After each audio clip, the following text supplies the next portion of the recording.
এই যে দেখেন, এই বাদামগুলো আগে আমার জন্য আনতো 2 প্যাকেট, আর এখন আনে আমার জন্য 4 প্যাকেট। কারণ এই 4 প্যাকেট হয়তো আমি অর্জন করতে পারছি, তার জন্য আনছে। হয়তো অনেকে ভাববেন যে এটা বলার কি আছে, এটা বলার কি কিছু হলো। আসলে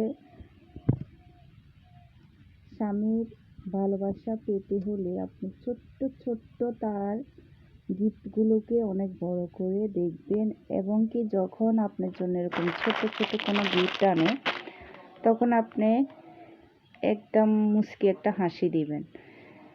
দেখবেন সেকেন্ড বার সে আরও মন খুলিয়ে আনবে। আমি এটা বিশ্বাস করি, এমনকি এটাই সত্য। আমার কাছে মনে হয় যে আপনি তার এই ছোট ছোট গিফটগুলো যখন খুশি মনে নেবেন, তখন সে আপনাকে খুশি করার জন্য অনেক কিছু করবে। আর স্বামী থেকে বলেন, হাজব্যান্ড থেকে বলেন, আপনার জীবন সঙ্গী থেকে বলেন, সবসময় বেশি কিছু আশা করবেন না। আশা করবেন শুধু আল্লাহর কাছে।